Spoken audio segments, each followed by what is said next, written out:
নমস্কার বন্ধুরা, পুষ্প কিচেনে আপনাদের সবাইকে স্বাগত। আশা করি সবাই ভালো আছেন, আমরাও ভালো আছি। আজকে আমার রেসিপি শীতের কিছু সবজি দিয়ে পনিরের রেসিপি। আপনারা দেখুন, আমার সাথে থাকুন, পুরো ভিডিওটা দেখার অনুরোধ রইল। আর দেশ বিদেশে যেখান থেকে আমার বন্ধুরা দেখছেন তাদের প্রতি রইল আমার আন্তরিক অনেক অনেক ভালোবাসা। দেখুন, এই রেসিপির জন্য আমি নিয়ে নিয়েছি গাজর, ফুলকপি, আলু, মটরশুঁটি আর পনিরটাকে আমি ভেজে নিয়েছি। ডুমো ডুমো করে পনিরটা কেটে ভালো করে ভেজে নিয়েছি সাদা তেল দিয়ে। ভিডিওটা অনেক বড় হয়ে যাবে, ওই জন্য আমি কিছু কিছু ভিডিওতে দেখাতে পারিনি। এবার নিয়ে নিলাম দেখুন সর্ষের তেল। কপিগুলোকে দিয়ে দিলাম, ছোটো ছোটো করে পিস করে কপিগুলো কেটেছি। দিয়ে দিলাম পরিমাণ মতো লবণ। লবণটা দিয়ে ভালো করে নেড়ে চেড়ে ভেজে নেব। দিয়ে দিচ্ছি পরিমাণ মতো হলুদ।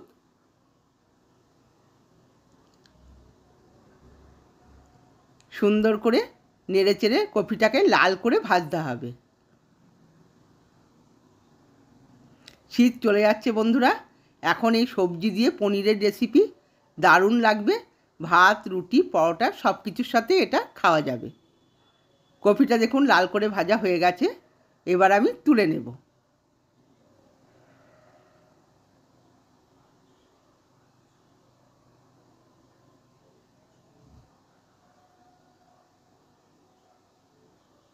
সব কটা কপি আমি থালাতে তুলে নিয়েছি। এরপর ওই তেলেতেই আমি গাজরগুলোকে ভেজে নেব। সব কটা গাজরকে দিয়ে দিলাম। গাজরটা একটু লম্বা লম্বা করে কেটেছি, খুব মোটাও নয় খুব পাতলাও নয়। এবার সুন্দর করে সামান্য লবণ দিয়ে দিচ্ছি, ভেজে নেব।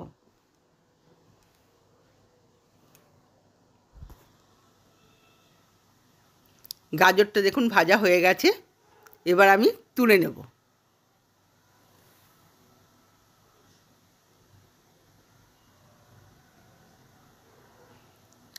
ডুমো ডুমো করে কাটা আলুগুলো ওই তেলের ভেতরেই ভেজে নেব। সব কিছু যদি সুন্দর করে ভেজে নেওয়া হয় তাহলে রেসিপিটা খুব সুন্দর হবে আর তরকারিটা খেতেও স্বাদ হবে। সামান্য লবণ আর সামান্য হলুদ দিয়ে দিলাম।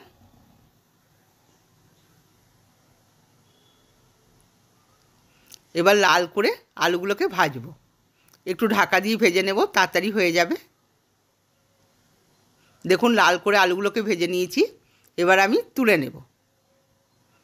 ভালো করে আলুগুলোকে ছেঁকে তুলে নেব।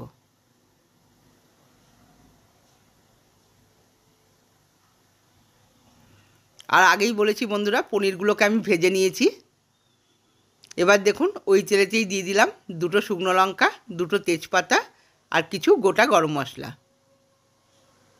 ফোড়নটা একটু সুন্দর করে ভেজে নেব। দিয়ে দেবো 4টি গোটা জিরে। ফোড়নটা হয়ে গেছে, এরপর এতে দিয়ে দেবো 4টি টমেটো কুচানো। একটা টমেটোকে আমি কুচিয়ে নিয়েছি।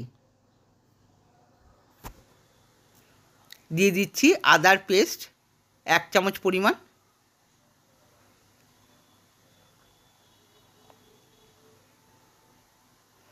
এবার টমেটোটা মজে গেলে এর মধ্যে দিচ্ছি জিরের গুঁড়ো, ধনের গুঁড়ো আর লঙ্কার গুঁড়ো, সবই 1 চামচ করে। সামান্য জল দিয়ে দেবো, ড্রাই মশলা ভালো করে একটু ভেজে নেব। দিয়ে দিলাম সামান্য হলুদ। মশলাটাকে সুন্দর করে লো স্টিমে আমি কষিয়ে নিচ্ছি। এবার দিয়ে দিচ্ছি সামান্য কাশ্মীরি লঙ্কার গুঁড়ো। কাশ্মীরি লঙ্কার গুঁড়োটা দিলে রঙটা একটু ভালো হবে, দেখতে লাল হবে। আপনারা এটা নাও দিতে পারেন। দিয়ে দিলাম 1/2 চামচ পরিমাণ চিনি। যে কোনো নিরামিষ পদে যদি একটু চিনি দেওয়া হয় খেতে দুর্দান্ত লাগে। মটরশুঁটি ছাড়ানো দিয়ে দিলাম। এবার ভালো করে মশলার সাথে কষিয়ে নেব।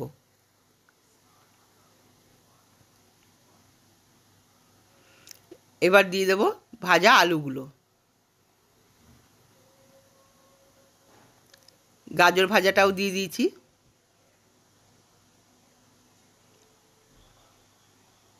মশলার সাথে 2 মিনিট ধরে নেড়ে চেড়ে এটা আমি ভেজে নিচ্ছি।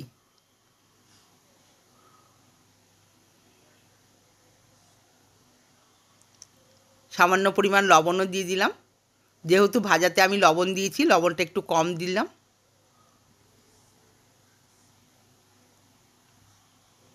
এবার দিয়ে দেব ভাজা পনিরগুলো।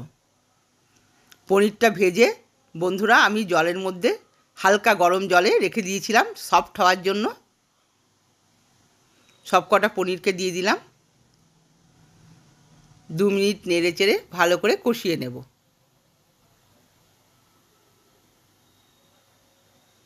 এবার দিয়ে দিচ্ছি গরম জল, পরিমাণ মতো গরম জল দিয়ে দেব। ঢাকা দিয়ে 2 থেকে 3 মিনিট ফুটিয়ে নেব।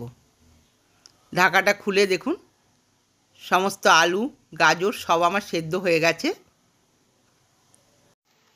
এবার দিয়ে দেবো বন্ধুরা ফুলকপিগুলো। ভাজা ফুলকপি আমি একদম সবার শেষে দিলাম, নাহলে ফুলকপিটা পুরো ঘেটে যেত, গলে যেত।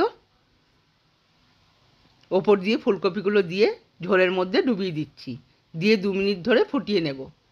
দেখুন ঝোলটা আমার একদম শুকিয়ে গেছে।